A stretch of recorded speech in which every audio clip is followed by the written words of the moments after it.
जय सिया राम। जय सिया राम। जय सिया राम। भक्तजनों, आपको कल की कथा में बताया था कि भरत राजा राम से अपनी इच्छा प्रकट करना चाहते हैं, परंतु संकोच करते हैं कि कहीं प्रभु को बुरा ना लग जाए।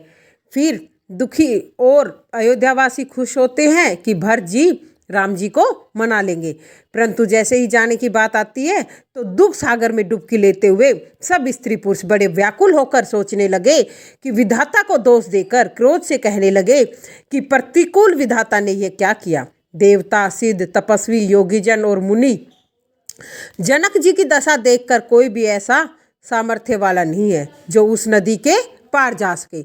जहाँ तहाँ श्रेष्ठ मुनियों ने लोगों को उपदेश दिया और वशिष्ठ जी ने जनक जी से कहा, हे राजन, धैर्य धारण कीजिए। जिनके ज्ञान रूपी सूर्य से भवरात्रि का नाश हो जाता है, वचन रूपी किरणों से मुनि रूपी कमल खिल जाते हैं, उनके निकट क्या मोह ममता जा सकते हैं। यह सीताराम जी के प्रेम की महिमा है। विषयी, साधक और ज्ञानी सिद्ध पुरुष जगत में ये तीन प्रकार के वेदों में कहे हैं। इन तीनों में जिसका मन रामचंद्र जी के प्रेम मगन रहता है, सत्पुरुषों की सभा में उसी का बड़ा आदर होता है। श्री राम जी के प्रेम के बिना ज्ञान शोभा नहीं पाता, जैसे मल्लाह के बिना नाव। मुनि वशिष्ठ जी ने बहुविधि से जनक जी को समझाया। फिर श्री राम घाट पर जाकर सब लोगों ने स्नान किया। शोक से पूर्ण सब नर नारियों का वह दिन बिना जलपान किए ही बीत गया और पशु पक्षी मृगों ने भी कुछ नहीं खाया। तो फिर प्रियजन और कुटुंबजनों का विचार ही क्या किया जाए। जनक जी भी और राम जी तथा दोनों के समाजों ने प्रातःकाल स्नान किया। सब वट वृक्ष के नीचे जा बैठे। सबके मन मलिन और तनछीन थे। जो ब्राह्मण अयोध्या जनकपुरी थे तथा सूर्य वंश के गुरु जी और जनकपुर के पुरोहित जिन्होंने जगत में परमार्थ का मार्ग ढूंढ लिया था, वे सब धर्म, नीति, वैराग्य और ज्ञान युक्त अनेक उपदेश देने लगे। विश्वामित्र जी ने पुरानी कथाएं कहकर सब सभा को मधुर वाणी से समझाया। तब रामचंद्र जी ने विश्वामित्र से कहा, हे नाथ, कल सब लोग निर्जल रहे। यह सुनकर मुनि ने कहा, श्री राम जी ठीक कहते हैं, आज भी 2.5 पैर दिन बीत गया है। ऋषि विश्वामित्र की इच्छा को देखकर राजा जनक जी से कहने लगे, यहाँ अन्न का भोजन ठीक नहीं। राजा का यह कथन सबको भला लगा। तब सब आज्ञा पाकर स्नान करने चले। उसी समय वन में रहने वाले कोल, भील, अनेक भांति के फल, फूल, पत्ते और मूल आदि बड़ी बड़ी कांवरों में भर भर कर लाए। पर्वत राम जी की कृपा से मनचाही वस्तु देने वाला हो गया। वह दर्शन मात्र से ही सब दुख दूर करने वाला हो गया। वहाँ के सरोवर, नदियाँ, वन और भूमि में मानो प्रेम और आनंद उमड़ रहा है। लताएं और वृक्ष फल फूलों से लदे हैं। पक्षी और भौरे अनुकूल बोलते हैं। उस समय वन में बहुत आनंद छा गया। सबको सुख देने वाली शीतल मंद सुगंध वायु बहने लगी। उस समय वहाँ की सुंदरता कहीं नहीं जा सकती, मानो भूमि जनक जी को पहनाई कर रही हो। तब लोग सब स्नान करके रामचंद्र जी और जनक जी और मुनि की आज्ञा पाकर सुंदर वृक्षों को देखकर परम पूर्वक जहाँ तहाँ ठहरने लगे। सुंदर, पवित्र और अमृत के तुल्य अनेक प्रकार के पत्ते, फल, फूल और कंद गुरु वशिष्ठ जी ने डलियों में भर भर कर उसके पास भेजे। तब वे पितृ, देवता, गुरु और अतिथि का पूजन कर फलहार करने लगे। इस प्रकार 4 दिन बीत गए। सब नर नारी रामचंद्र जी को देखकर सुखी थे। दोनों समाजों के मन में यह इच्छा थी कि सीता जी और रामचंद्र जी के बिना घर लौटना ठीक नहीं है। जानकी जी व राम जी के साथ वन में वास करना भी करोड़ों स्वर्ग लोगों के समान सुख देने वाला है। राम, लक्ष्मण और सीता जी को छोड़कर जिसे घर भला लगे, भाग्य उसके विपरीत है। जब सभी पर विधाता की कृपा हो, तब वन में रामचंद्र जी के निकट वास हो सकता है, जहाँ तीनों काल मंदाकिनी में स्नान, आनंद मंगल की माला रूपी श्री राम के दर्शन और रामचंद्र जी का पर्वत, वन और तपस्वियों के आश्रम में विचरण और अमृत के तुल्य कंदमूल फलों का भोजन 14 वर्ष सुख से पलक के समान बीत जाएंगे। जाते हुए नहीं जान पड़ेंगे। सब लोग कहने लगे, इस सुख के योग्य हम नहीं हैं। हमारे ऐसे भाग्य कहाँ। दोनों समाजों का सहज भाव से ही राम जी के चरणों में प्रेम है। इसी तरह सब मनोरथ करते हैं। ऐसे प्रेम युक्त वचन सुनते ही मनों को हर लेते हैं। और उसी समय सीता जी की माता सुनैना जी की दासी शुभ अवसर देख कर आई और जानकी जी की सब सासुओं को फुर्सत में सुनकर राजा जनक जी का रनिवास वहाँ आया और कौशल्या जी ने आदर के साथ उनका सम्मान किया और समय अनुसार सबको आसन दिए और शिथिल है आंखों में और सब पाँव के नखों से पृथ्वी पर लिखने वाले सोचने लगे। दोनों ओर के सील और प्रेम को देखकर कठिन ब्रज भी पिघल जाता है। देह पुलकित और स्थिर है, आंखों में आंसू है, सब पाँव के नख से पृथ्वी पर लिखने और सोचने लगी। वे सब सीता राम जी के प्रेम की सी मूर्तियां हैं, मानो करुणा अनेक रूप धारण कर सोच कर रही है। सीताराम जी की माता ने कहा, विधाता की बुद्धि टेढ़ी है जो दूध के फेन को ब्रज की कांटों की से फोड़ रहा है। अमृत केवल सुना जाता है, विष देखने में आया है। विधाता की करतूत भयंकर है। कोई उल्लू और बगुले तो जहाँ तहाँ मिलते हैं, हंस तो मानसरोवर में ही है। यह सुन दुख के साथ सुमित्रा जी बोली, विधाता की गति बड़ी उल्टी है और अनोखी है, जो जगत को उत्पन्न करके पालता है फिर नष्ट कर डालता है। विधि की बुद्धि बालक के खेल के तुल्य भोली है। कौशल्या ने कहा, किसी का दोष नहीं है, दुख सुख हानि लाभ कर्म ये सब विधाता के अधीन है और कर्म की कठिन गति को विधाता ही जानता है, क्योंकि वही भले बुरे कर्मों का फल देता है। परमेश्वर की आज्ञा सभी इसके सिर पर है। उत्पत्ति पालन और संहार तथा विष अमृत के भी सिर पर है। हे देवी, मोहवश सोच करना व्यर्थ है, क्योंकि विधाता का प्रपंच ऐसा ही अटल अनादि है। ये सखी, महाराज के जीने व मरने को जी में लाकर सोच तो हम अपने हित की हानि को समझकर करती हैं। सीता जी की माता ने कहा, आप कथन श्रेष्ठ और सत्य है, आपका कथन और श्रेष्ठ है। आप पुण्य आत्माओं की सीमा रूपी अयोध्या नाथ की रानी ही तो हैं। कौशल्या जी भरे हृदय से बोली, राम लक्ष्मण तथा सीता वन को जाए, इसका परिणाम भला ही होगा, बुरा नहीं। मुझे तो भरत का सोच है। परमेश्वर की कृपा और आपके आशीर्वाद से मेरे पुत्र व पुत्रवधू गंगा जी के समान पवित्र है। राम जी की सौगंध मैंने कभी नहीं खाई और सो खाकर हे सखी, मैं सच्चे भाव से कहती हूँ कि भरत का सील स्वभाव गुण नर्मता बड़ाई भाईपन भक्ति भरोसा और अच्छापन कहते सरस्वती की बुद्धि भी हिचकिचाती है। क्या सीप से समुंदर उलीचा जा सकता है? मैं भरत को सदा कुल का दीपक जानती हूँ। यह बात मुझसे महाराज बार बार कहते थे और सोना कसने से वह जोहरी के मिलने से ही परखा जाता है। पुरुष का स्वभाव समय पड़ने पर ही जाना जाता है। आज मेरा ऐसा कहना भी ठीक नहीं, क्योंकि शोक और स्नेह के कारण विवेक कम हो जाता है।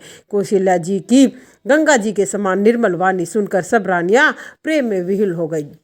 फिर कौशल्या जी ने धीरज धरकर कहा, हे देवी मिथिलेश्वरी, ज्ञान के भंडार श्री जनक जी की प्रिया, आपको कौन उपदेश दे सकता है? रानी, अवसर पाकर आप राजा से अपनी ओर से समझाकर कहना, लक्ष्मण को रख ले और भरत वन को चले जाए। यदि यह सलाह महाराज के मन में भली लगे तो भली भांति विचार कर यही उपाय करे। मुझे भरत का बड़ा सोच है। भरत के मन में गुड़ प्रेम है और भरत के रहने से मुझे भलाई नहीं लगती।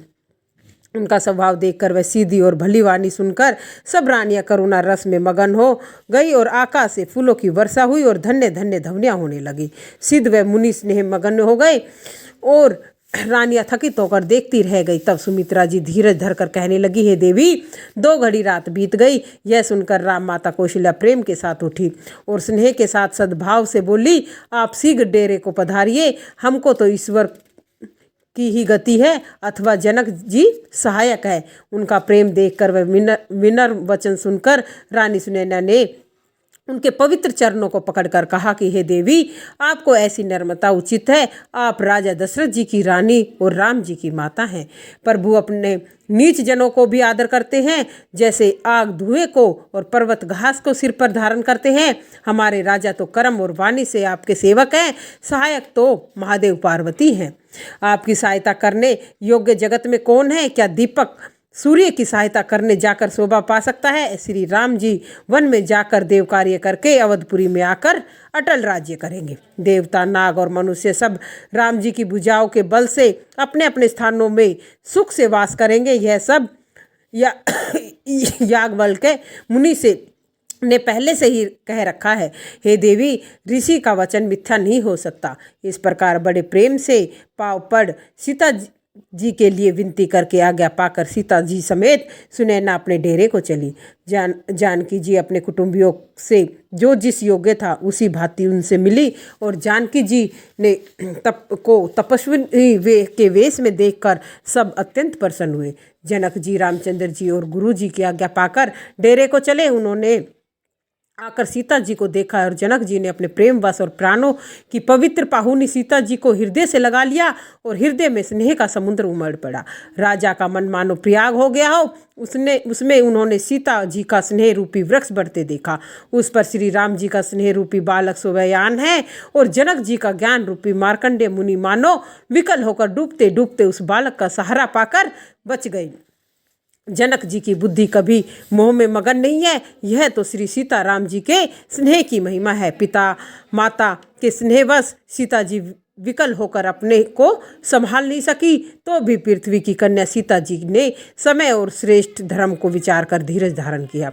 तपस्विनी के वेश में जानकी जी को देखकर जनक जी को बहुत प्रेम और संतोष हुआ। वे बोले, हे बेटी, तुमने दोनों कुलों को पवित्र कर दिया। तुम्हारा निर्मल यश जगत में सब कोई वर्णन करेंगे। तुम्हारी कांति रूपी नदी गंगा जी को भी जीत कर करोड़ों ब्रह्मांडों में फैल चुकी है और गंगा जी ने तो पृथ्वी पर 3 ही तीर्थ स्थान बनाए हैं, पर तुम्हारी कीर्ति का तो अनेकों साधुजनों के समाज में स्थान है। पिता जनक जी के ने तो सच्चे स्नेह से भली वाणी कही, परंतु सीता जी को सकुचा कर मानो संकोच में समा गई। फिर पिता माता ने हृदय से लगाकर शिक्षा और सुंदर आशीष दिया और सीता जी मन में सकुचा यह नहीं कहती कि रात में यहाँ रहना ठीक नहीं। रानी ने सीता जी को रुख समझकर राजा को जता दिया। तब वे मन में सीता जी के शील स्वभाव की बड़ाई करने लगे। बारंबार मिलकर राजा रानी ने सीता जी को आदर के साथ विदा किया। फिर चतुर रानी ने समय पाकर राजा से भरत की दशा मधुरवाणी से कही। सोने में सुगंध और सुधा में चंद्रमा के सार रूप अमृत के समान भरत जी का व्यवहार सुनकर राजा ने अपने सजल नेत्र बंद कर लिए और शरीर पुलकित हो गया। प्रसन्न मन से उनकी बड़ाई करने लगे।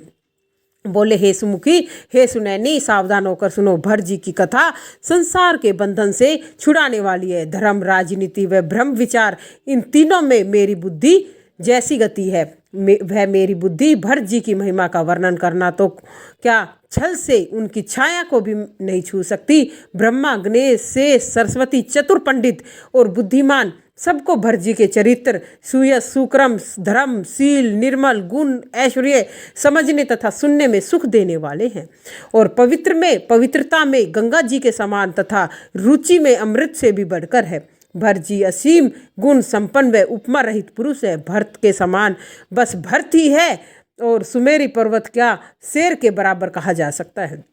यह समझकर कवियों की बुद्धि भी सकुचा गई है। हे उत्तम वर्ण वाली, भरत जी की महिमा का वर्णन करना सभी को ऐसा कठिन है जैसे जलहीन पृथ्वी पर मछली का चलना। सुनो रानी, भरत जी की अपरंपार महिमा को राम जी ही जानते हैं, पर वे भी वर्णन नहीं कर सकते। भरत जी के उत्तम भाव को प्रेम के साथ वर्णन करके रानी ने मन की रुचि समझकर राजा बोले, लक्ष्मण जी लौटे और भरत जी को वन को जाए, इसी में सबका भला है और यही सबके मन में है। परंतु हे देवी, भरत और राम जी की प्रीति और प्रतीति में तर्क नहीं किया जा सकता। यद्यपि रामचंद्र जी समता की सीमा है, तथापि भरत जी प्रेम और स्नेह की सीमा है। भरत जी ने परमार्थ और स्वार्थ और सुख संपन्न भी नहीं देखे। श्री रामचंद्र जी के चरणों में प्रेम ही उनके साधन और सिद्धि है। भरत जी का यही एक मत मुझे समझ पड़ा है। राजा ने बिलख कर कहा, हे रानी, भरत जी भूल कर भी सपने में श्री राम जी की आज्ञा नहीं टालेंगे, अतः स्नेह के वश कुछ सोच मत करो। राम जी और भरत जी के गुणों को प्रेम पूर्वक कहते सुनते राजा रानी वह रात पलक के समान बीत गई। प्रातःकाल दोनों राजसमाज जागे और स्नान करके देवताओं का पूजन किया। रामचंद्र जी स्नान करके गुरु के पास गए और उनके चरणों में प्रणाम करके उनका रुख पाकर बोले, हे नाथ, भरत, अयोध्यावासी और सब माताएं सोच से व्याकुल तथा वनवासी दुखी है। वनवास में सब दुखी हैं। राजा जनक जी को भी अपने समाज समेत कलेश सहते बहुत दिन हो गए। हे नाथ, जैसा उचित हो वैसा कीजिए, क्योंकि सबका भला आप ही के हाथ में है। ऐसा कहकर राम जी बहुत सकुचा गए। तब मुनि उनके शील स्वभाव को देखकर पुलकित हो गए और बोले, हे राम, तुम्हारे बिना सब सुख के साज दोनों समाजों में नरक के बराबर है। हे राम, तुम प्राणों के भी प्राण, जीवों के भी जीव तथा सुखों के भी सुख हो। तुम्हें छोड़कर जिन्हें घर सुहाता है उन्हें उनके लिए विधाता विपरीत है। वह सुख कर्म धर्म भस्म हो जाए जिसमें राम जी के चरणाविंदों की भक्ति ना हो। वह योग है जो ज्ञान अज्ञान है जिसमें श्री राम प्रेम प्रधान न हो। सब तुम्हारे बिना ही दुखी, वह तुमसे ही सुखी है। जिसके जी में जो बात होती है उसे आप जानते हैं। आपकी आज्ञा सभी के सिर पर है। हे दयालु, सबकी दशा भली भांति विदित है। आप आश्रम में पधारिए। इतना कहकर मुनिराज प्रेम में मगन हो गए। तब राम जी उन्हें प्रणाम करके आश्रम में गए। मुनि धीरज धरकर जनक जी के पास गए। गुरु जी ने राम जी के शील स्नेह और स्वाभाविक सुहावने वचन राजा जनक जी को सुनाए और बोले, हे महाराज, इस समय वही कीजिए जिसमें धर्म समेत आपका भला हो। हे राजा, आप ज्ञान के भंडार, चतुर, शुद्ध और धर्म में धीर हैं। आपके बिना इस समय इस दुविधा को दूर करने में कौन समर्थ है। मुनि के वचन सुनकर राजा प्रेम में भर गए और उनकी दशा देखकर ज्ञान तथा वैराग्य को भी वैराग्य हो गया। स्नेह में मगन होकर मन में विचार करने लगे कि यहाँ हम आए, यह ठीक नहीं किया।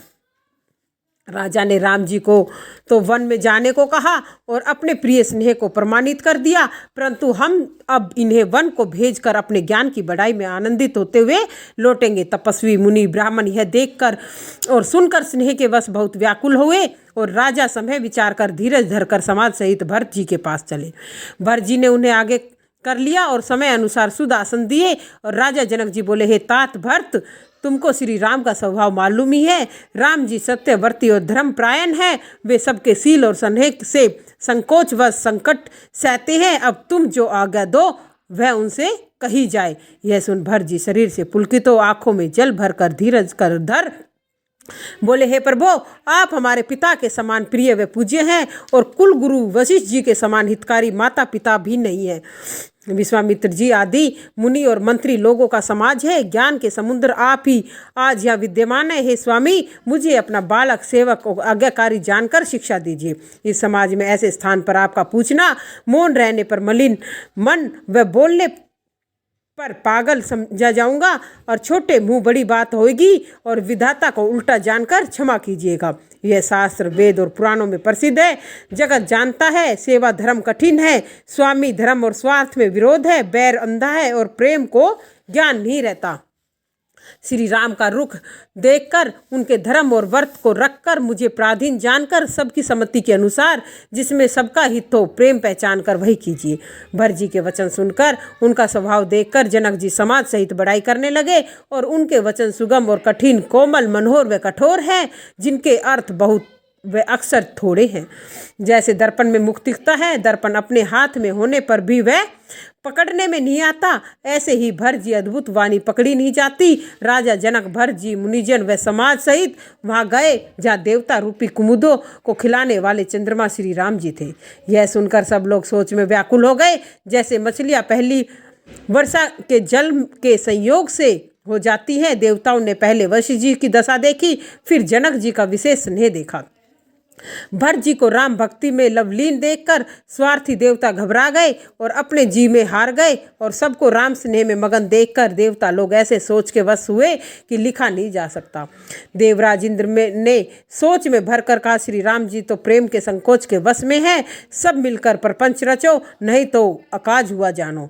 देवताओं सरस्वती जी का स्मरण कर स्तुति हुई, हे देवी, देवता शरणागत है, रक्षा कीजिए। अपनी माया करके भरत जी की मति को फेर दीजिए और छल की छाया करके देवकुल की रक्षा कीजिए। देवों की विनती सुनकर शानी देवी सरस्वती देवों को स्वार्थी और मूर्ख जानकर बोली, मुझसे भरत जी की मति फेर देने के लिए कहते हो? 1000 नेत्र होने पर भी तुम्हें सुमेरु नहीं सूझता? ब्रह्मा विष्णु महेश की माया बड़ी प्रबल है, यह भी भरत जी की मति की ओर नहीं देख सकती। उस मति को मुझसे कहते हो कि फेर दो? क्या चांदनी सूर्य को चुरा सकती है? भरत जी के हृदय में श्री सीताराम जी का वास करते हैं, जहाँ सूर्य का प्रकाश है वहाँ क्या अंधेरा रह सकता है? ऐसा कहकर वह ब्रह्मलोक को चली गई।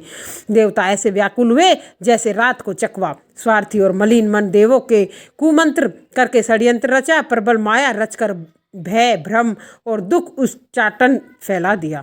उपद्रव करके इंद्र सोचने लगा कि अब भरत जी के हाथ में हम सब कामों को सुधारना बिगाड़ना है। राजा जनक जी और रघुनाथ जी के पास गए। सूर्य कुल दीपक श्री राम जी ने सबका सम्मान किया। तब रघुवंशियों के पुरोहित समेत समाज और धर्म के अनुकूल वचन बोले। उन्होंने जनक और भरत जी का संवाद सुनाकर भरत जी की सुंदर बातें कह सुनाई। वे बोले, हे तात राम, आप तो आज्ञा दे वही सब करें, यह मेरा मत है। यह सुन राम जी हाथ जोड़कर सच्ची सीधी मधुर वाणी से बोले, आप और महाराज जनक जी के उपस्थित रहते मेरा कहना सब भांति से अयोग्य है। आप और राजा जी की आज्ञा होगी। आपकी शपथ खाकर कहता हूँ, मैं वही मेरे लिए श्रेयोदय होगा।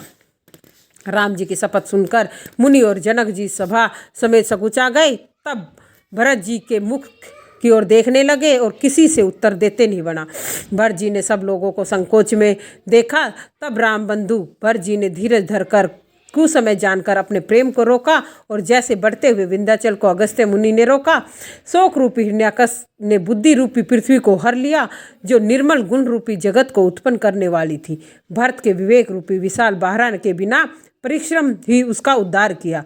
भरत जी हाथ जोड़कर सबको प्रणाम करके राम जी और राजा जनक और गुरु और साधुजनों की विनती करके बोले, इस अनुचित बर्ताव को क्षमा करिए, मैं कोमल मुंह से कठोर वचन कहता हूँ। भरत जी ने हृदय में सुंदर सरस्वती का स्मरण किया। वे मन रूपी मानसरोवर से मुख कमल में आ गई और वैराग्य, ज्ञान, धर्म और नीति से भरी हुई है। और भरत जी की वाणी सुंदर हंसनी है। आप अपने ज्ञान नेत्रों से सब समाज को स्नेह में मगन देख उन्हें प्रणाम करके श्री सीता राम जी का ध्यान करके भरत जी बोले, हे प्रभु, आप पिता, मित्र, गुरु, स्वामी, पूज्य, परम हितैषी और अंतर्यामी हैं। आप सरल हृदय, उत्तम स्वामी और शील के स्थान और शरणागत रक्षक, सर्वज्ञ और चतुर हैं। समर्थ, शरणागत और भक्तजनों के हितैषी, गुण ग्राहक और पापों का नाश करने वाले। हे स्वामी, आपके समान आप ही हैं और मेरे समान स्वामी द्रोही मैं ही हूँ। हे प्रभु, मैं प्रभु और पिताजी के वचनों को मोह के बस उल्लंघन कर समाज को इकट्ठा करके यहाँ आया हूँ। जगत में भले बुरे, ऊंच नीच, अमृत और सुरग, विष और मृत्यु आदि कोई भी ऐसा नहीं देखा सुना जो राम जी की आज्ञा को मेटने वाला हो। मैंने हर प्रकार की ठिठाई की पर प्रभु ने उसे सेवकाई मान लिया। हे स्वामी, आपने अपनी कृपा और भलाई से मेरा भला किया, जिससे मेरे सब दोष भी भूषण हो गए और सुयश ही चारों ओर फैल गया। आपकी रीति और सुंदर वाणी की बड़ाई जगत में प्रसिद्ध है। वेद शास्त्रों ने भी गाई है।